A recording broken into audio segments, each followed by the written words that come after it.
What's going on, everybody? Welcome back. FantasyTeamAdvisors.com, bringing home the bacon. MLB DFS video. It is Saturday. It is August 5th, and we are back. We're going to try to make this video not as long as the normal, just to see if it's got better, if you guys like it a little bit better. If you do, let us know. If you're new to the channel, welcome. You're in for a treat. Please hit that like button. Yesterday's video got a ton of likes, the most comments we've ever had, and I want to say the most amount of new subscribers to the channel just from yesterday. And we are back. So what we're going to do is we're going to first off pick our winner. The winner is because if a video gets at least 50 likes and you leave a comment and you're a subscriber, you have a chance to win a weekly pass brought to you by FantasyTeamAdvisors.com. If a video gets 100 likes, you have a chance to win a free month. And if a video gets 125 likes, you have a chance to win a free year of FTA+. And the winner for yesterday's video is Justin Davis. Thank you, Justin, for checking us out. You win a free week. All you got to do is like this video, tell me you see this, and two ways to hit us up. Either at advisors_team on Twitter, or you can hit us up on support. It's dfshelp1@gmail.com. That's dfshelp1@gmail.com. And if you are new here, you can win every single day. You can win multiple weeks. You can win multiple months, depending on how many likes the video gets. So, that being said, you can go check out FantasyTeamAdvisors.com. You can go to FTA+. You can check that out. If you haven't already, I'm putting it on the channel. We did add MMA this week, so if you guys go check out FantasyTeamAdvisors.com, we have an MMA tab. We have our cheat sheet, and we have lineups that will be on there under MMA. So the cheat sheet's going to be here. It includes the matchups. It includes a lot of things that we're looking for.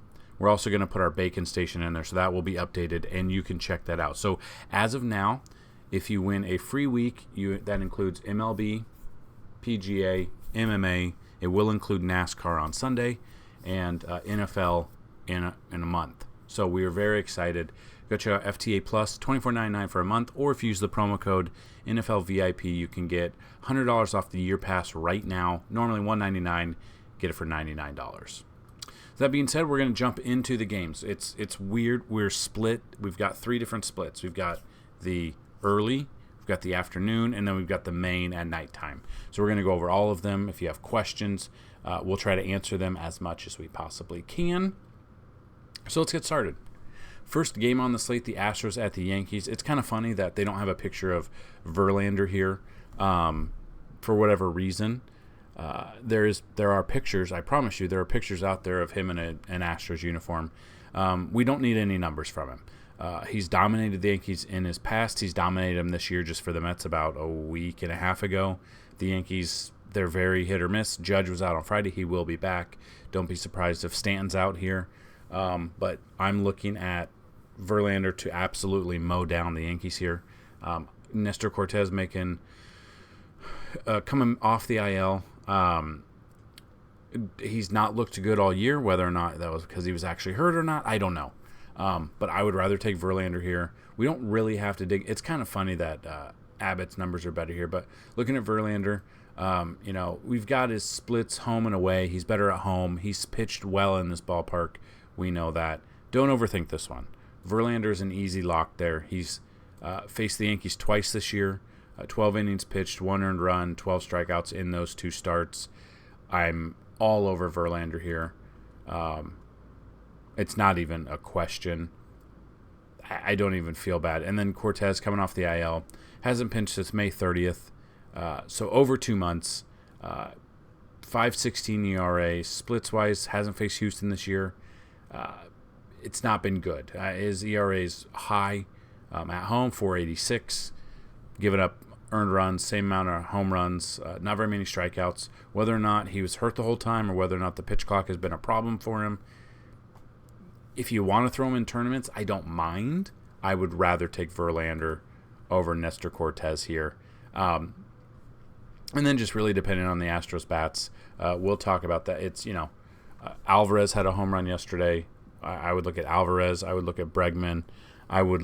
Pretty much all of them. Altuve at the top. Chas McCormick I'm looking at. If Mauricio Dubon is in there, a cheaper option. Kyle Tucker, I don't mind. So as of now, I'm all in on Houston, Bats, and Verlander. Next game, Tampa Bay Rays at Tigers. Aaron Savale versus Tariq Skubal. I actually like both of these pitchers. I think both are great tournament options. Savale here, making his debut for Tampa Bay. Last pitched on July 30th. Hasn't faced Detroit this year, which is actually surprising to me. He's away. He's on the road. He's been way better on the road. Cheaper option, $8,500 than if you were going to go the higher priced guys. Up here towards the top, he's the fourth highest. I would go Savale against a very easy Detroit team to pitch against. And then Tariq Skubal here, going up against Tampa Bay. Not a good start here against Miami. But he's had really good starts. 4.57 ERA, but he's a 1-1 record here.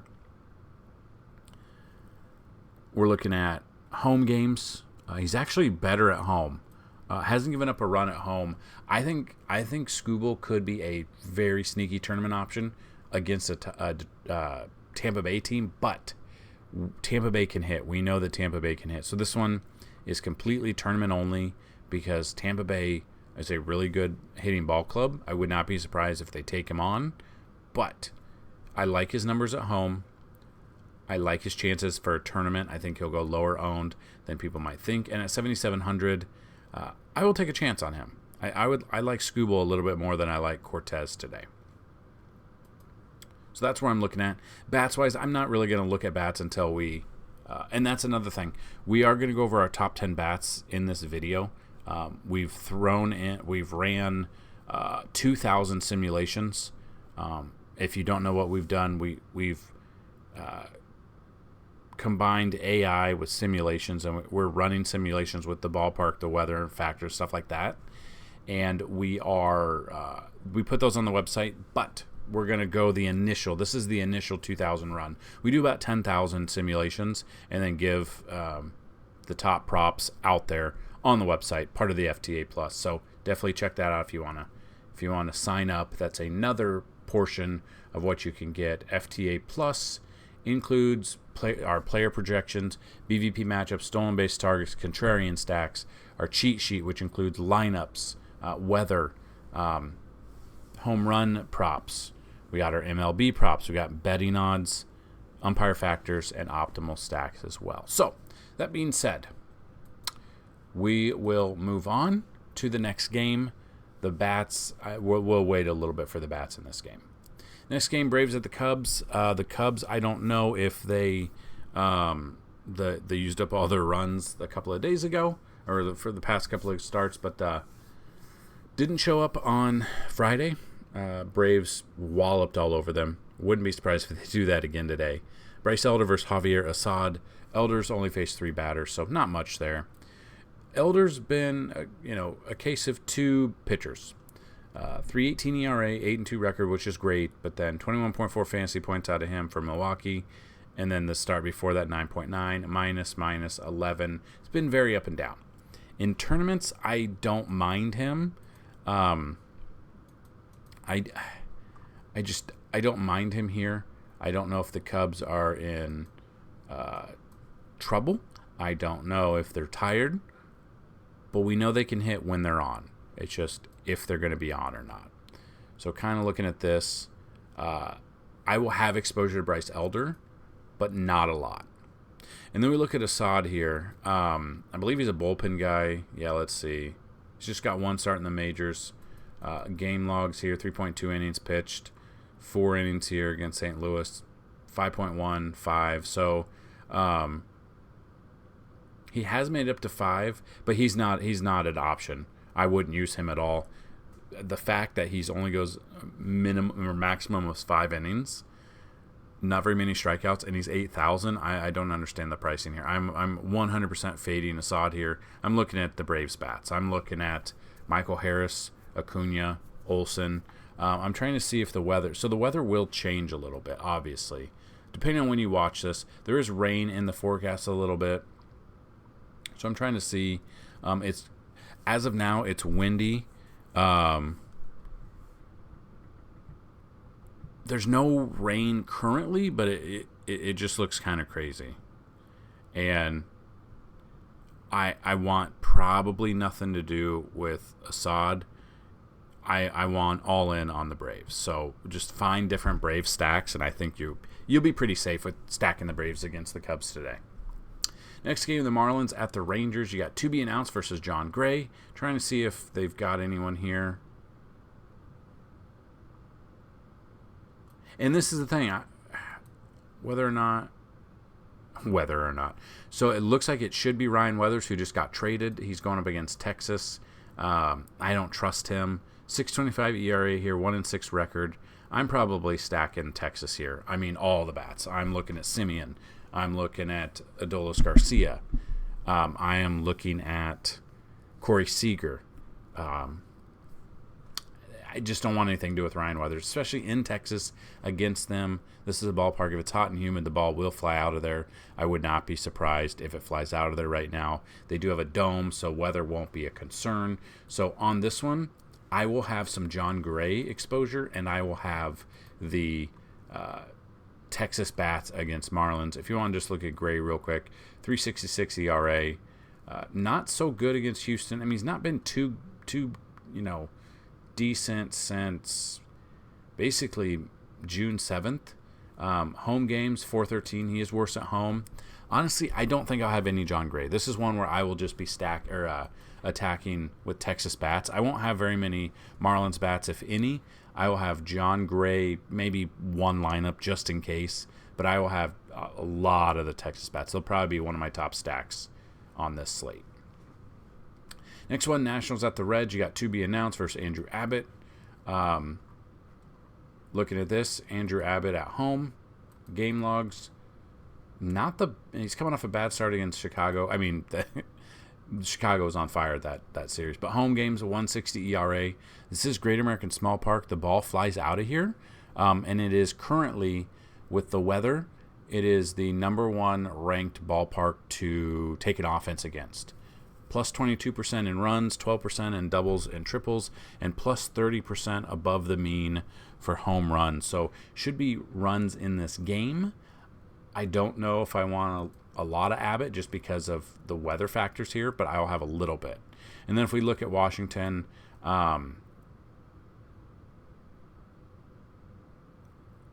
should be Trevor Williams. He was on bereavement, so he had a death in the family, but he should be back for this.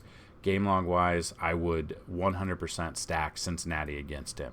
And running the projections, absolutely. Projections really love Ellie De La Cruz, TJ Friedel, Joey Votto, Will Benson. I mean, they love Jake Fraley. They love a Cincy stack here. So I'm attacking Trevor Williams. I'll have a little bit of Andrew Abbott, but at his price and at the ballpark, probably go elsewhere for pitching. Then we move here. So we are out of the early slate. We are into the afternoon slate, which these two games included, but Toronto and Boston are here. Jose Barrios versus, it should be Nick Pivetta, but last time it showed this, he didn't pitch. So I don't know if he's going to be pitching. Trying to see.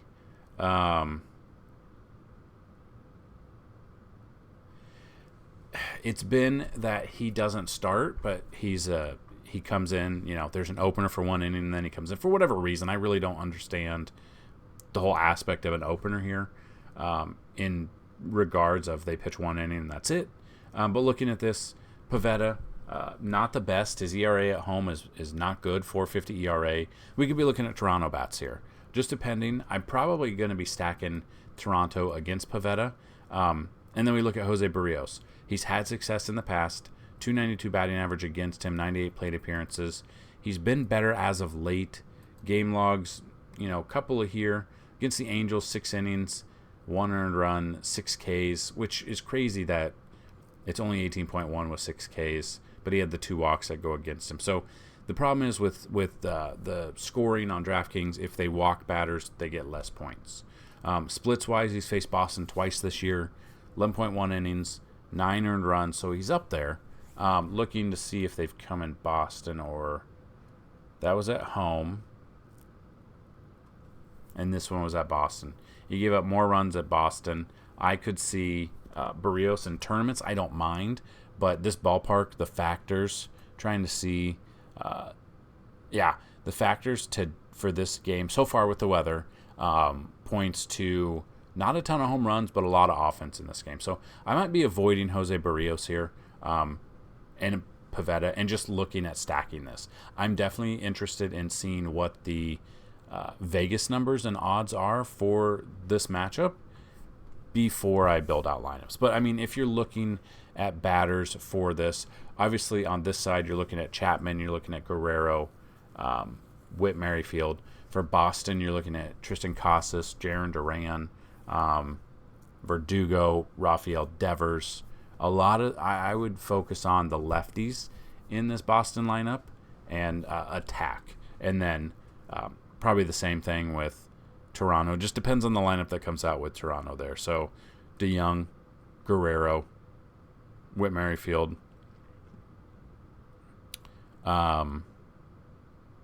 Depending, you could find Dalton Varsho. You could find some value in this one, but I think I'm probably going to be stacking the offense and not going with the pitching in this game. There's just other pitching that I like. Royals at the Phillies, you got Alec Marsh versus Christopher Sanchez. Marsh has never faced anyone before. Sanchez is coming off, well, on Sunday he pitched 5 innings of no-hit ball and then got pulled for whatever reason. And then they lost the game to the Pirates. So we really loved Christopher Sanchez in that one. And I don't know what happened. Really not a clue what was going on in their minds at all. Very odd. I will put it that way. And then we look at this. Where is this game? Why is this game not on here? 6:05. It should be. Is this game just not on? Yeah, it's kind of weird. This game is completely not on the slate, which is odd, right? Or am I blind? No, this game's not on here, which makes no sense. But if they do end up putting this game on, or you're playing on FanDuel, I'm 100% looking at Christopher Sanchez against the Royals. And our simulations absolutely love Philly again tonight. Kyle Schwarber, Alec Boehm, Bryce Harper, Real Muto, Nick Castellanos, Bryson Stott. I mean, they like every single one. So I'm all in on Christopher Sanchez. I'm all in on the Phillies as a stack against Alec Marsh or the bullpen or pitchers that come in for the Royals. So then we got the Mets at the Orioles. You got Tyler Meagle versus Kyle Gibson. Meagle's never really faced him before. Gibson has had success, 167 plate appearances, 293. So he's out here. And then you're kind of looking at this here.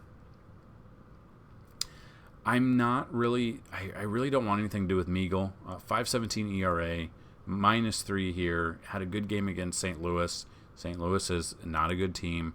Splits-wise on the road, he's almost got an 8 ERA on the road. Now he goes into Baltimore. I would absolutely stack Baltimore bats here. Almost every single one of them. Ryan O'Hearn, Adley Rutschman, Anthony Santander, Gunnar Henderson. I even like Adam Frazier a little bit. That's what I would be looking at. So I'm going away from Meagle. I'm looking at the Orioles bats. And if we look at Kyle Gibson, it's kind of crazy. I don't mind him for his price. He's got a good matchup against the Mets that just they aren't playing ball well. We used him his last start against Toronto. Was kind of scared about it a little bit, but in tournaments, 6 innings pitched, 5 strikeouts, had 21.9. Hasn't faced the Mets this year. He is a little bit worse at home, but he has a plus matchup on when you look at all the metrics against a Mets team that just is underperforming 100% today. So I'm out on Meagle. I'm looking at the Orioles as a stack, and I'm looking at Kyle Gibson as one of my pitchers. This one, of course, the Giants, like I say, they never have anyone listed on this site. You got the Giants at the Athletics. We'll kind of see who may be pitching. I was going to make this video a little bit earlier today, but half the pitchers were gone. Ross Stripling will start against the A's. Game log, not much against Boston, 4.1 innings. Home game 693. For whatever reason, he's worse at home. Hasn't faced Oakland this year. It's in Oakland. It's a pitcher's park. I will have a little bit of exposure to Stripling. I know it's a 5.52 ERA. I think he's more of a tournament option. I don't trust him a lot, but I will take exposure to him, especially at 5,500. You can afford to play almost anyone else there when you add him in your lineup. And then Paul Blackburn should be the starter. Looking at game logs, he had a really good game at Colorado, which makes no sense to me. Not bad against Houston, especially at 6,700 splits-wise. Hasn't faced San Francisco this year. Home games, he is a little bit better at home. It is a pitcher's park. You know what? I think this one could be sneaky, where you could, if let's check Vegas numbers when they come out, but taking both of these pitchers, Blackburn and Stripling, would allow you, if you want to get a little bit crazy, I could see you doing this stack, a very cheap stack here. If they both go off, they both go off. You could afford to make almost anyone else in this lineup that you want. You're averaging 4,700 at every single position, which just in turn, that could get you, let's just say Diaz. I mean, you could build around it, which is crazy. And we had a lot of people go on the IL on Friday. Josh Naylor went on the IL. He's got a strain on Friday, so he went on the IL. But pitchers went on the IL. Shane McClanahan might be done for the year. Just so many. Joe Musgrove is done for 3 or 4 weeks for the Padres. So a lot has happened since our last video, actually. So looking at that, I don't mind these for tournaments. As of now, none of the bats really jump out to me. Maybe they will once we run our simulations throughout and we see ballpark-wise. The ball, it's the wind currently right now, a little bit of wind going to be blowing out to right center. But yeah, this would be a plus side for pitching and not bats. Then we got the Diamondbacks at the Twins. You got Ryan Nelson versus Kenta Maeda. Nelson hasn't really faced them before. Maeda, 44 plate appearances, hasn't done a lot there. So we can look at Ryan Nelson here. Going up against Minnie here. 4.84 ERA, 6-5 record. Game logs, nothing pretty here. Hasn't faced Minnesota this year. On the road, he's actually way better on the road at 2.68. Shocker, I know, but Byron Buxton for the Minnesota on the IL. Big shocker on that one. Ryan Nelson could be a sneakier option for me. Tournament-wise, I probably don't trust him in cash, but in big tournaments, I don't mind Ryan Nelson. And then we look at Kenta Maeda here. We've used him. We used him against Kansas City. Should have been better. I mean, he went 5 innings, 7 Ks, but gave up 2 earned runs, 2 walks. Only got a 17.7. He's up $1,000, and this is a worse matchup for him. So I'm probably avoiding Maeda. I'm probably looking at Arizona bats. Looking at ones that are on our list. Corbin Carroll would be one. Ketel Marte. Christian Walker. Perdomo, I don't mind. Yeah, I don't think I want anything to do with Maeda. I'll look at a little bit of Ryan Nelson, and then I'll look at the Arizona bats. White Sox at the Guardians. You got Michael Kopech versus Noah Syndergaard. Kopech, 54 plate appearances, 149. Syndergaard, 45 plate appearances, 225. So looking at these numbers, Kopech here is the 5th highest priced pitcher. Been very up and down. He just faced this team at home his last start. 5 innings, 3 earned runs, 2 strikeouts, 3.9. He's faced him twice this year. Struck out 11 people in 2 games, 3 earned runs. I don't trust him enough. But we're seeing that Cleveland, one of their big bats, and Naylor is out. So he's out of there. Maybe Kopech for tournaments, okay. It just depends. It depends on who's in that lineup. Andres Jimenez is always a big bat there and a steal threat. Stephen Kwan is there. I still think people are going to be off him. Tournaments, Kopech, I'm okay with. I don't love it. There's other options that I like, but I'm okay with that. And then you got Noah Syndergaard. He really fell off. Game log against Houston, 7 fantasy points, 5.1 innings. Only 1 earned run, but no strikeouts. Strikeouts have been very low this year. He's just not giving you anything that you feel confident about. Now his home games is 445, but this is a different home for him. So whether or not that factors into it, I don't know. I'm probably avoiding Noah Syndergaard. I'll have Kopech in tournaments, but I think I'm kind of confident in taking, like, if Eloy's not hurt. I don't think he played yesterday. I would look at some of the Tim Anderson, maybe Luis Robert. I would look at Eloy if he's in there. Those would be kind of some of the bats. This might be one of the games that I kind of just avoid. I don't feel there's no way I'm having any Syndergaard. I'll have a little bit of Kopech, some of the White Sox bats, but probably no Syndergaard at all. Pirates at the Brewers, Bailey Falter versus Corbin Burns. I'm all in on Corbin Burns. Hopefully he doesn't burn us here. He just pitched. It felt like he just pitched. Was going up against Washington. They ended up losing that game. 6 innings. He pitched on Tuesday. I remember that. 6 innings, 2 earned runs, 5 strikeouts, 15.3.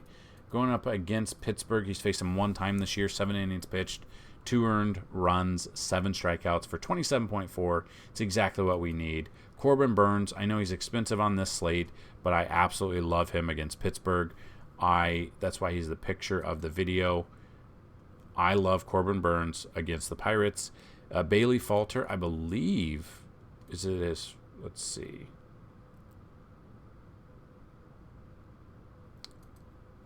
Yeah, so Falter got called up. He hasn't pitched in the majors since May 15th, so 2.5 months. I'd probably be stacking Milwaukee. Christian Yelich, Willie Adames, Carlos Santana, William Contreras is what I would look at. Joey Weimer a little bit against Bailey Falter. So I'm all in on Corbin Burns and a Milwaukee stack against Bailey Falter and the Pirates. Rockies at the Cardinals. You got Ty Block versus Steven Matz. Ty Block,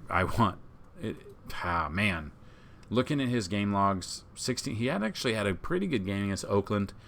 That's 5 innings. That was his first start of the year. I don't know. Away games, 514. He's worse away. Probably going to avoid him and look at the righties for St. Louis. Arenado, Goldie. You could be looking at Dylan Carlson, Newt Bar at the top for, those are like your 1 through 4, 1 through 5. Wilson Contreras, if he's in there, I don't mind. And then Steven Matz. What do we do with Steven Matz? He's been terrible all year, and then he's turned it around a little bit lately. Dominated against the Cubs his last start. 6 innings, only 2 Ks, which is kind of, no earned runs, but only 2 Ks. Still got 19.1. Against Arizona, 6 innings, 6 Ks, no earned runs. He's been really good. It kind of feels like a trap, but I will fall into this trap a little bit. I will take Steven Matz in tournaments. I'll feel a little bit more confident in that. He is better at home, 3.40 ERA, a little bit more home runs, right about the same with strikeouts, but he's got a plus matchup here against Colorado. There might be a little bit weather concern. I know it doesn't show anything now, but I'm in the Midwest and there is weather all day. I don't know if it's going to travel to St. Louis in time, but this is definitely something that I will monitor a little bit. If you have questions, I feel more confident with looking at Steven Matz for tournaments and St. Louis as a stack against Ty Block. Dodgers at the Padres, to be announced versus Blake Snell. Trying to see if anyone's shown up yet. Ryan Yarbrough just got traded. Maybe he'll be making a start, 5,900. Had a really good start against Kansas City before getting traded. We used him in that start, felt really confident about it, and it worked out. Looking at his numbers, so these are not going to be right because technically in a way, it's a home game for him, but it's a stadium that he's not used to, so we could use that as an away type thing. In San Diego, they hit left. on paper, they should hit lefties well. I will have Yarbrough in a couple of lineups, but I think I'm more confident looking at San Diego bats. I'd be looking at Gary Sanchez. I'd be looking at Manny Machado, Fernando Tatis Jr. This is a pitcher's park, so be that as it may, those are where I'm looking at. And then Blake Snell's been one of the best pitchers for a while now. He's still cheaper than Burns, but looking at Snell, he lowered his ERA to 2.50. I think in his last 8 or 9 starts, it's 0.90. A huge game against Texas. They are a really good team. Texas's offense is right up there with the Dodgers this year. He's had success there. A couple of duds here. Splits-wise, he's already faced the Dodgers twice this year. 12 innings, 4 earned runs, 10 strikeouts, averaging 15.9. I don't mind that. It is a pitcher's park. I will have exposure to Blake Snell. If you want to save $600 instead of Burns, you could go Blake Snell. And I still kind of like the Padres offense a little bit more than the Dodgers against Snell. Then the final game, George Kirby versus Tyler Anderson, Seattle at the Angels. Kirby has faced 47 plate appearances against them, 348 batting average. Anderson, 36 plate appearances, 250 batting average. So we look at Kirby here. Game logs, it's been okay. Still expensive here. Getting the strikeouts, we are seeing a bunch of strikeouts here, less walks. Minnesota to give 5 earned runs, but Boston only 1. Splits-wise, he has faced LA once this year. 4.1 innings, 4 earned runs, 5 Ks, 8.31 ERA. Probably don't feel like I don't want to pay up for Kirby in this situation. Probably going to avoid Kirby here. I do love me some Shohei here for sure.